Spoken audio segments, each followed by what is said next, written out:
The tweets are in, at real Donald Trump. Cutting college affirmative action, which is actually racist. I wouldn't want extra SAT points for my race. Why not?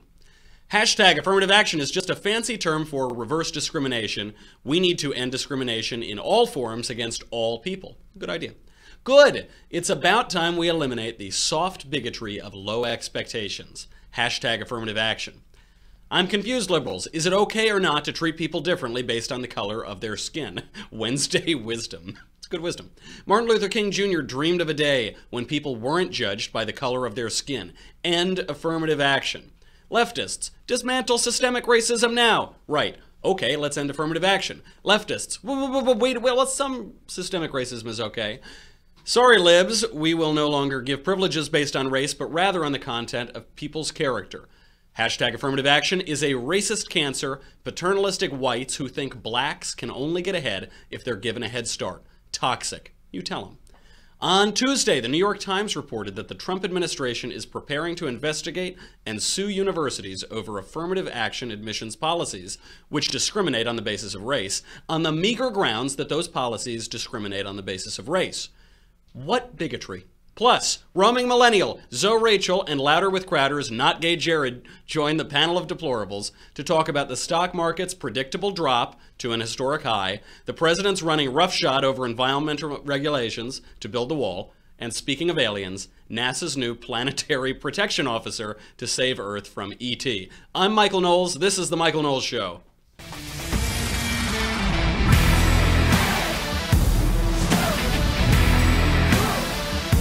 So Attorney General Sessions at DOJ is reportedly about to target the affirmative actions policies at universities and in employment, but specifically on campus at universities. And we are really lucky because here at the Michael Knowles Show, we have obtained exclusive footage of former Obama administration officials reacting to the news. Do we have it?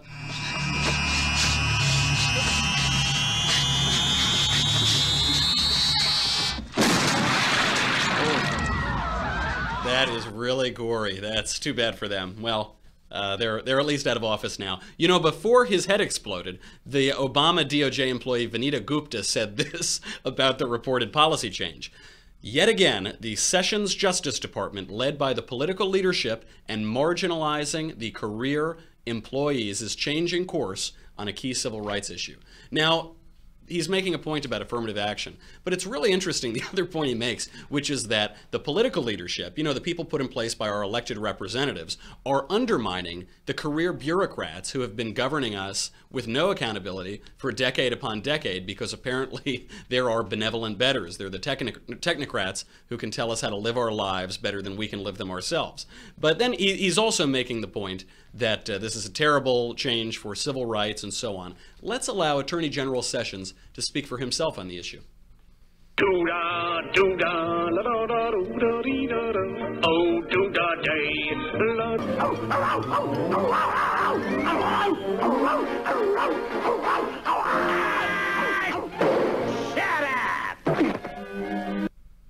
I couldn't have put it any better myself. that screaming dog, of course, are the lefties, you know, Obama-era officials who were raising a ruckus about this. And he does sound a lot like Foghorn Leghorn. But he's a great American and a good attorney general. But that is basically what he's telling him. He's telling him to shut up. And we can go a little bit more in depth on the subject. In 2003, the Supreme Court sent a very confusing message on the issue of affirmative action. In the case Gratz v. Bollinger, they decided that affirmative action was not okay, it was unconstitutional. But then in Grutter v. Bollinger, they decided that it was constitutional. One case was about the undergraduate admissions policies at the University of Michigan. The other was about law school admissions policies at the University of Michigan. And it was a complex case. I think even Sandra Day O'Connor, who wrote the opinion of the court, understood that she was making a very complex and gray point. What she said was, the United States Constitution, quote, does not prohibit the law school's narrowly tailored use of race in admissions decisions to further a compelling interest in a diverse student body. But, she went on, the court expects 25 years from now, the use of racial preferences will no longer be necessary to further the interest approved today. So I don't know why she picked the number 25. I think it's because she understood this is unconstitutional. It's unconstitutional now, but it will affect a social change that we would like, or apparently will affect a social change we would like. So let's just do it for a while, and you can overturn it in 25 years. And there is some precedent for this. Even Bill Buckley, who's credited with founding the modern conservative movement, he advocated, quote, a pro-Negro discrimination policy in employment to make up for historical injustices and inequalities and the exclusion of blacks in America. Clarence Thomas, the only black justice on the Supreme Court at the time, vehemently disagreed with this opinion. He said, quote, the majority has placed its imprimatur on a practice that can only weaken the principle of equality embodied in the Declaration of Independence and the Equal Protection Clause. Quote, our Constitution is colorblind and neither knows nor tolerates classes among citizens. Now, he agreed with the 25-year structure that was set up by Sandra Day O'Connor, but he agreed because, quote, these policies will clearly have failed to eliminate the perceived need for any racial or ethnic discrimination because the academic credentials gap will still be there. So is the academic credentials gap still there? We're not quite 25 years out, but we are a number of years out from this, not too far behind. I think Clarence Thomas put it even more succinctly in another talk. Do we have it? I have never understood the notion that we could continue to focus on race in order to get over race. I've never understood that we have to continue to identify us in to be race conscious in order not to be race conscious. What a virulent racist, and clearly so uneducated, isn't he? So there are these two arguments. There's this constitutional and American ideals argument. How are we supposed to not be race conscious if we're how does being extremely race conscious get us to being not race conscious? And this constitutional argument that we shouldn't be discriminated against on the basis of our racial background. Now, there are also more tangible reasons to oppose affirmative action. The first argument is reverse discrimination. This is the reason that even that socialist utopia, the United Kingdom, got rid of the policy, is that clearly it discriminates against some racial groups, but not on others. A Bush administration, Department of Education civil rights official said this in 2005. She said, quote, these policies dismiss the very real prices paid by individuals who end up injured by affirmative action. And those individuals, by the way, are not just the much maligned straight white male. There are a lot of other groups as well. Adam Carolla explains his experience here. Geez, I want to talk about my white privilege so badly. I graduated North Hollywood High with a 1.7 GPA. I could not find a job. I walked to a fire station in North Hollywood. I was 19. I was living in the garage of my family home. My mom was on welfare and food stamps, and I said, can I get a job as a fireman? And they said, no, because you're not black, Hispanic, or a woman. We'll see you in about 7 years. And I went to a construction site and dug ditches and picked up garbage for the next 7 years. I got a letter in the mail sent to my father's house saying, your time has come to do the written exam for the LA Fire Department. I took it, and I was standing in line, and I had a young woman of color standing behind me in line, and I said, just out of curiosity, when did you sign up to become a fireman? Because I did it, or person, 7 years ago, and she said, Wednesday. That is an example of my white privilege. I think it's an economic privilege more than it is the color of your skin. There's Adam Carolla, a fellow cissexual, heterosexual Italian-American man. I identify very strongly with him. But the notion that Adam Carolla, not a fairly burly guy, would be overlooked for 7 years and a smaller woman would be in line right the next day is quite interesting. There are these two other arguments. There is the class inequality argument, there's the mismatch theory argument. The mismatch theory argument is what got Antonin Scalia in a lot of trouble in the year before his death. The class inequality argument is easy. It's the idea that these programs don't actually help the people that they're intended to help, poor ethnic minorities, poor blacks who should be able to climb up out of poverty and go up into social mobility, but it actually helps the already upwardly mobile, the middle class and the upper middle class. And here's Thomas Sowell explaining both of these ideas. Particularly since the net effect of the preferential treatment, which is preferential in intention more so than in results, is that those blacks who are particularly disadvantaged have fallen further behind under these policies, that such policies have typically benefited those blacks who are well off, who became better off, blacks who have relatively less work experience, lower levels of education, black female-headed families. All these groups have fallen further behind during a decade or more of affirmative action. Don't you feel the racial hatred pouring out of that noted brilliant economist Thomas Sowell? The other point he makes in another clip somewhere else is that affirmative action encourages people to continue to separate themselves into smaller and smaller and more specific groups, because preferred groups then, or rather people who come from non-preferred groups, want to appear as though they come from preferred groups, which is why I am a Palermo Sicilian American and so on and so forth.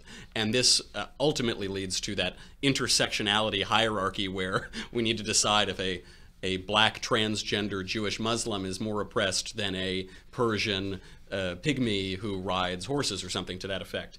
Now, Richard Sander explains the effects of mismatch theory, which Thomas Sowell just explained. He explains some interesting statistics that come out of this. UCLA law professor who points out black college freshmen who aspire to STEM careers at a rate that's significantly higher than whites, but they dropped out at double the rate because of a mismatch. The idea that students are going into these schools, but they're unprepared, and because there's an advantage given based on racial preferences, maybe they would do better off at a lower tier school where they could succeed and then go on to advanced degrees. On that point, black students who attended a college at which they're mismatched were 2 times as likely to be derailed from pursuing advanced degrees if they intended on doing that when they got there.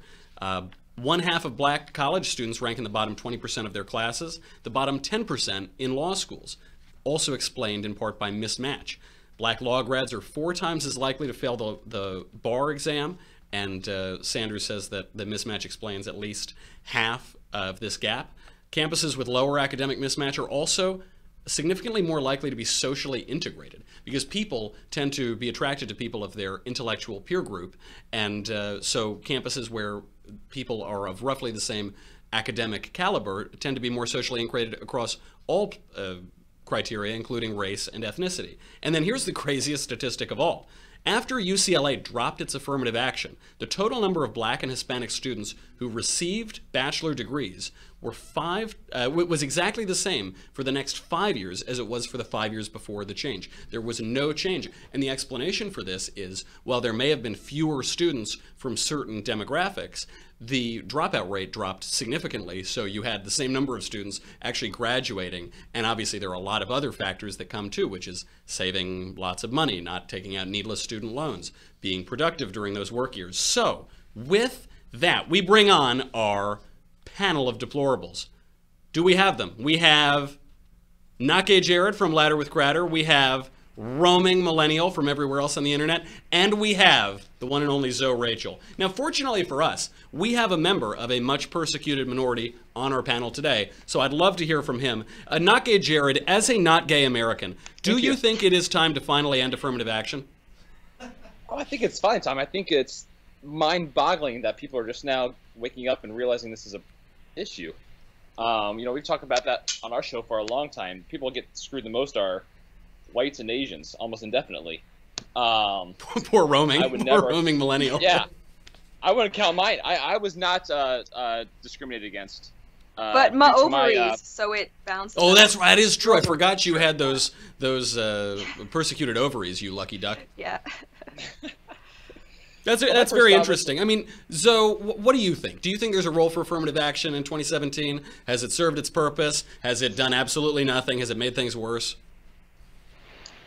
Here's the fix for affirmative action. Here's how you make it go away.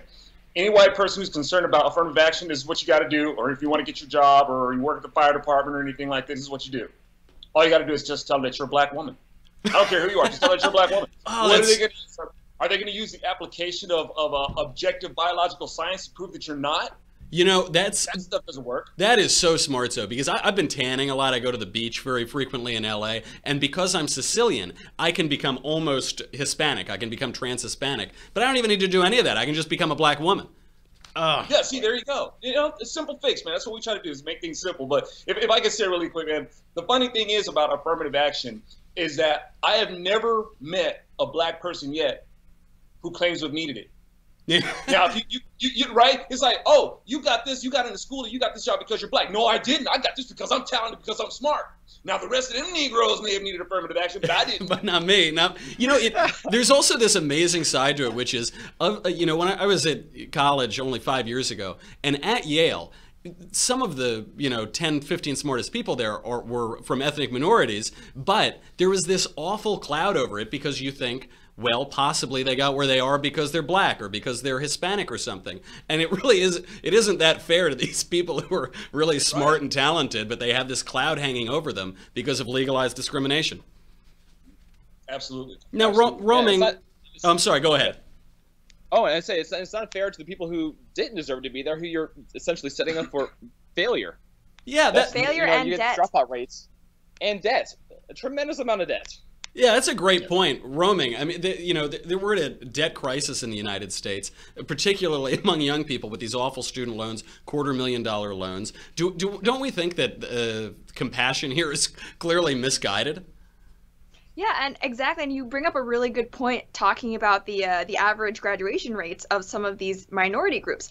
The last thing you want to do to someone who is from an underprivileged background is saddle them with a bunch of debt for a degree they're never going to end up completing, right? And the U.S. already, I think, has a little bit of a problem when it comes to the global economy, in context with skilled labor, right? And, these university spots, they're important. We need them. So we need to be giving them to the students who are most likely to finish, most likely to go enter in the workforce with their degrees and be skilled workers, right? I mean, social justice in universities is one of the most damaging things I can think of to the American economy. Listen to Richard Spencer over here spouting her racist claptrap. If affirmative action isn't achieving the results it was intended to achieve, Jared, why do Democrats insist on perpetuating it? I think the real problem is that it goes back to government trying to fix bad government policies with more government. That's so, you see this just very much so with the Fannie Mae Freddie Mac situation. The market crash of 2008.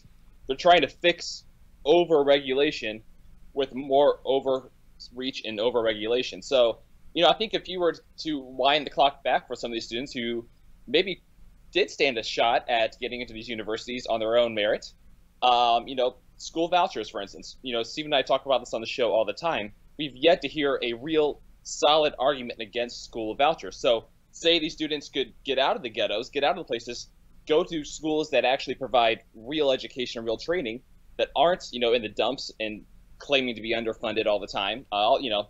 More money will fix these schools, right, in the ghettos.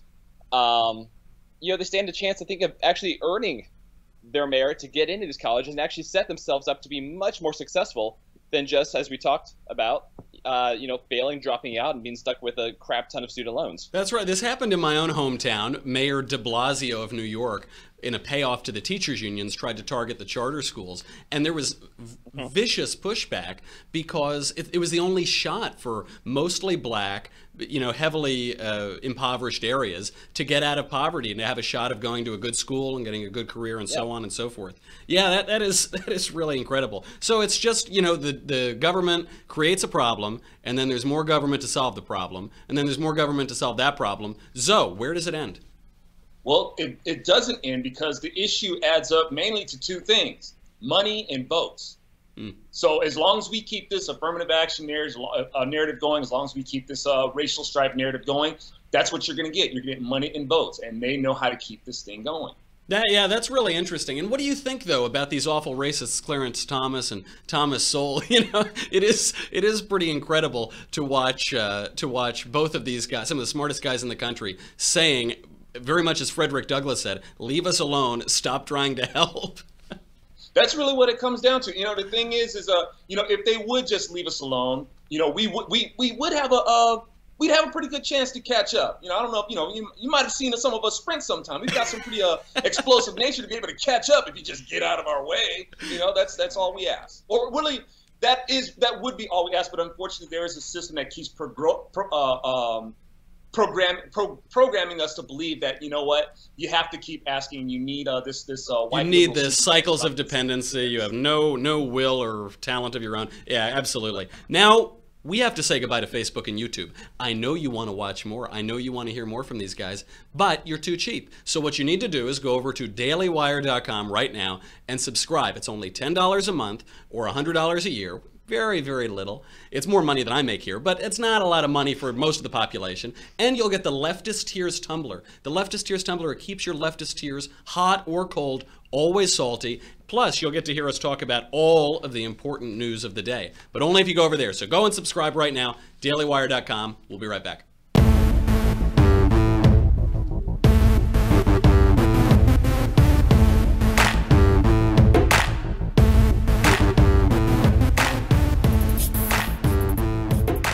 So the mainstream media all predicted before the 2016 election that if Donald Trump were elected president, the stock market would absolutely collapse.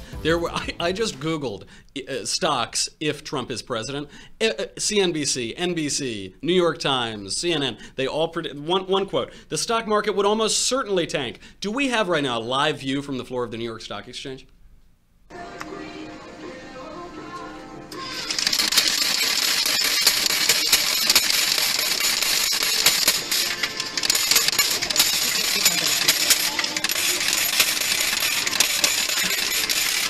Wow, those coins just keep dropping. That's great. The Dow Jones Industrial Average broke 22,000 for the first time ever, in no small part because of a 4% surge in Apple stock. The U.S. added 178,000 jobs last month. So, is this what President Trump meant by getting sick and tired of winning? Are you sick and tired of winning yet?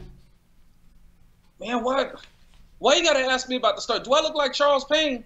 Hold on, wait a minute. How about now? Oh my, like Charles, when did you get here? That's a spitting image. Hey, you know what? Honestly, I don't pay that much against the stock because I'm afraid I'd be one of those people like sipping like milk and magnesia lattes and sprinkling with Rolaids.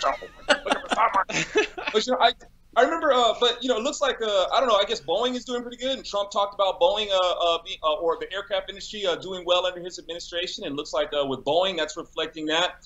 But you know, I think the bottom line though is that if this trend sustains, hopefully people will start to feel it. They can look at it, tick and all that sort of stuff, but they have to feel it in their own economy. They'll say, "Oh, this is great for for Wall Street and the holders and stuff like that." But you know, when am I gonna feel it? That's a great. I'm sorry, I did get a little distracted because I was thinking about milk and magnesia lattes. But I think I got most of your point. You know, that is a really great point. Roaming, is this? Say again, Zo. Was there a point in there? Did I make a point? Yeah, somewhere in there. No, I think you may have made a point. Roaming, is this just a lucky break? It's just caused by Apple surging 4%? Or are the fundamentals of our economy right now, are they strong? Are they headed in the right direction?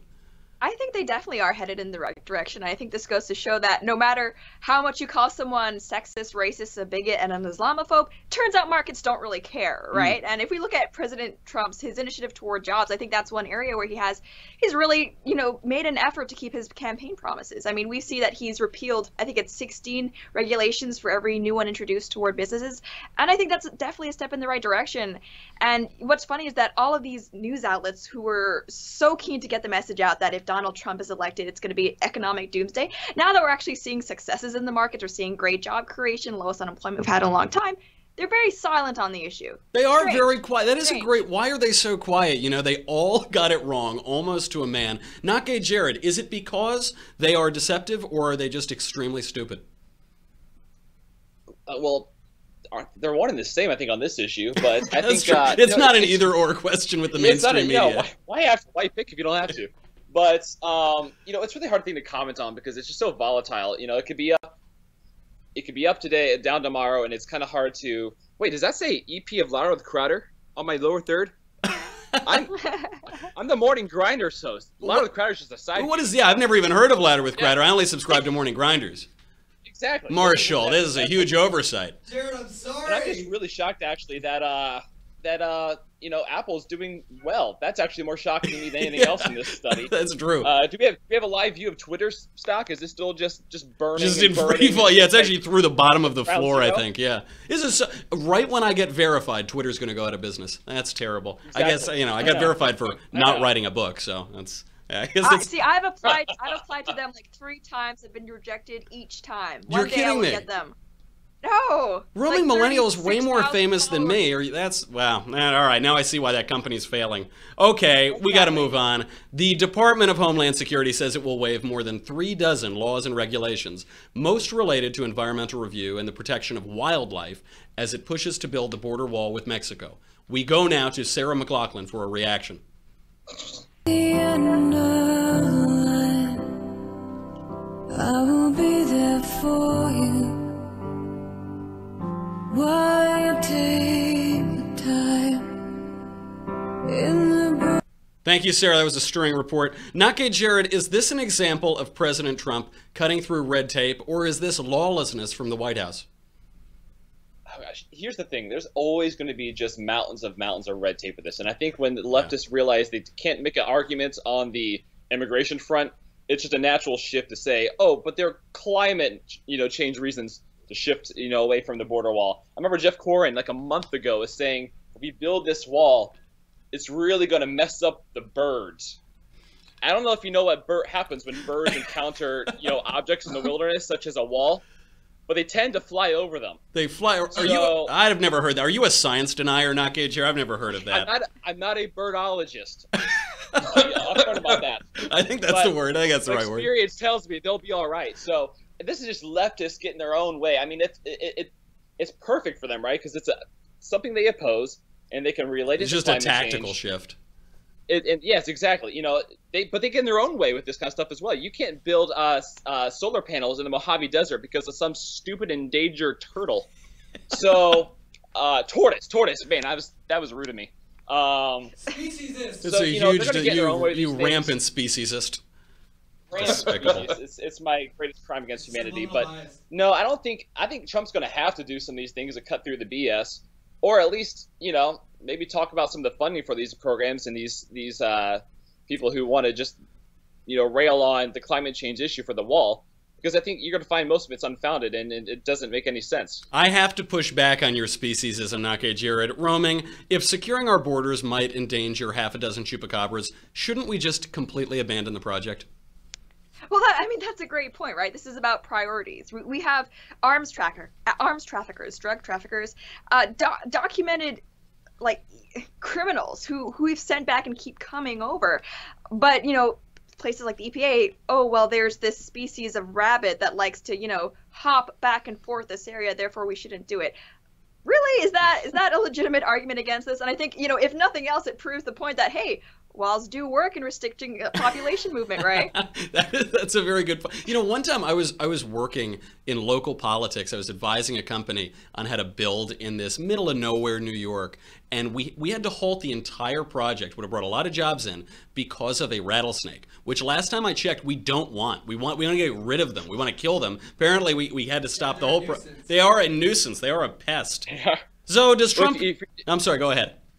Oh, I was going to say, if you remember, though, a lot of times when they do these and push these proposals, right, that climate change, we can't do it because X, Y, and Z, have you noticed they don't really tend to name the actual species they're trying to save? They speak in the most generic terms possible. I remember there was a bridge in California like 2 years ago.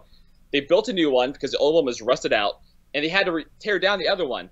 But the other one was housing home to 800-something birds. And it was going to be like a $33 million project to remove these birds. I cannot find in any article where they specified the birds. I didn't even know there were 800 different birds. Yeah, 800 of the same kind of bird mounted up into this old bridge. $33 million to remove them. That's like $40,000 a bird. You know why they can't be too specific, though? They can't be too specific. Just buy new birds. You could just buy new birds. Yeah. No, the reason they can't be too specific is that global warming might cause new bird species to go and live there, so they have to prepare for that. I mean, these shifts they really affect the biosphere. If they're bald eagles, you might get people on board. But if you were to tell people hey, actually they're just pigeons, they'd be like, well, screw the pigeons. Get rid of the dang bridge. They do that in L.A. They do that in LA. They divert a ton of our fresh water because of the Delta smelt, which is just an anchovy. There are these anchovies that are sucking up more fresh water than Californians are. Terrible. Disgusting. But all of these environmental regulations, I think they're they're just the greatest symbol of, I think, white upper middle class privilege that I can That's imagine, right. right? Like That's with right. this border wall, you have like low income, let's say African American communities in places like Los Angeles and Texas whose jobs are being undercut by illegal immigration, but it's like, sorry guys, there's an owl. Yeah, we don't care I if you don't can even feed your know. family. Yeah. Just the owls. The owl needs to feed its family. That's true. Do you think Trump has to do this? Zoe, does Donald Trump need to build the wall if he doesn't want to lose his supporters?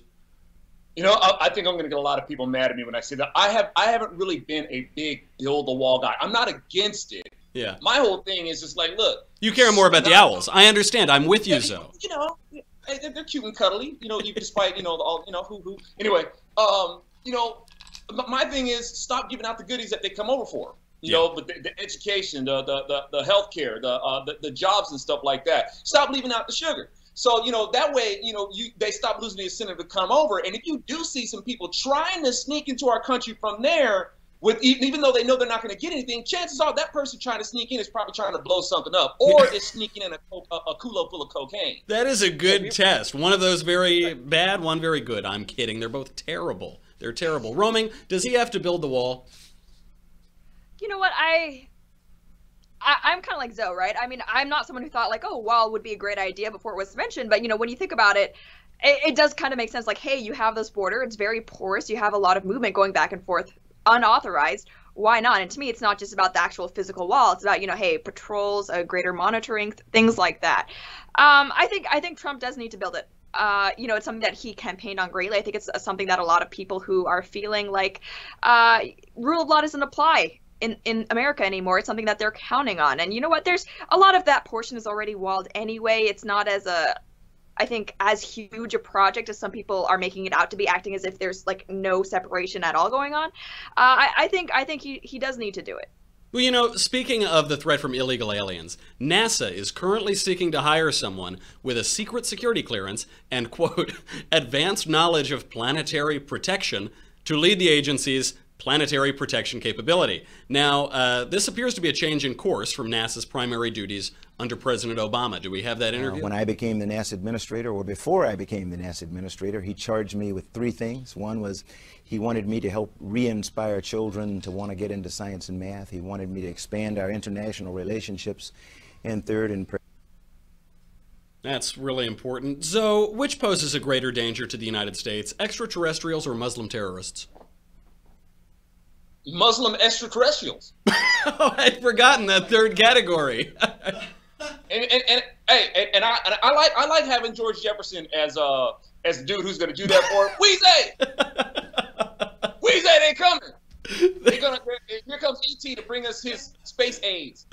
It is really reaching across the aisle, a real melding of the Obama and Trump administration priorities. Nage Jared, we're making nice with Muslims. We're protecting against the Martians. But the last time that humans traveled out of low Earth orbit was 1972. Why aren't we exploring space anymore? Is it because of fear of the Muslim extraterrestrials? It could be. But if you've got a protector of the universe out there as they're planning, and I can only picture at this point Al Gore with spandex and a green mullet, I wouldn't want to leave the Earth either. That's something you don't want to encounter. That's the making of a horror movie you can't take back. That is a fair point. What a job to have, by the way, protector of the planet. That is a pretty good title. These are just made. Are these the kind of jobs Obama was adding when he was inflating the work numbers? Yeah. Because this is a reach. This is a reach at best. I want to go back and look at those jobs numbers under the Bureau of Labor Statistics. It's paid well. From what I saw, this person's paid well. It's true, actually. The like salary is almost $187,000 or something like that. Yeah, that's right. Almost $200,000 a year to protect the planet. Which, you know, That's frankly, Are they getting funding from Ted right Turner? there. Yeah, it might be. To fund Captain Planet? Are they getting funding from Ted Turner to protect for Captain Planet? Well, because of Citizens United, we can't look into all this dirty money in government, but we'll have to look into it. Roaming, when we ventured out to explore the moon, all we found was dirt and rock. The same is true of Texas. Does our apathy about exploring imply that we have gone soft as a civilization? You know what? I've heard that argument even from conservatives, the fact that, you know, Russia is making gains against the U.S. in the space race. And, you know what? As someone who likes space. I like science. It's still really hard, I think, to justify that amount of spending just in general when we have such a huge deficit, when we have so many problems, you know, on Earth in the country. But, you know, I think the biggest question here is that if it's a planetary protector, why is only the U.S. looking into this, right? I mean, shouldn't other countries be kind of going into this? And I'm not saying we build some sort of Death Star, but, you know, if we're actually thinking of protecting the whole planet, why is it always the U.S. that's taking on these initiatives, right? I mean, if it's just an American job for NASA, I think you know, a sort of protective bubble just around the U.S. is more feasible, in my opinion. Other countries can fend for themselves. You know, Roaming, you might not go this far. Oh, sorry, go ahead, Jared. Right. I'm open-minded. I support the Death Star. I agree with you. I agree with you. Let's not be cowardly here. Imperialism. Hey, but I gotta ask though. It's infrastructure. It creates jobs. But I gotta ask, you know, because when they keep looking out into space and they're always saying this planet could potentially support life, it's always could potentially support life. They haven't substantiated that there is organic material out there or something that is supporting life out there. So why are they worried about some sort of organic material coming here when they haven't really proven that there's something else that supports life out there? Yeah, well, we can't focus on protecting from terrestrial life until we first protect against the evil Martians. You have to get your priorities in order. I mean, the idea of making another planet habitable is cool, but I mean, if you look on Earth, we still haven't figured out a way to make, like, sub-Saharan Africa habitable, right? Yeah, or I mean, Chicago like, or Detroit, yeah. Right, I mean... Dang. That's true. You're right. Maybe we could turn our view inside and make our own societies better. That's a really wholesome point to end on. Get out of here, you. It was great to have you. Roaming Millennial, Not Gay Jared, and Rachel. Now it's time for final thoughts.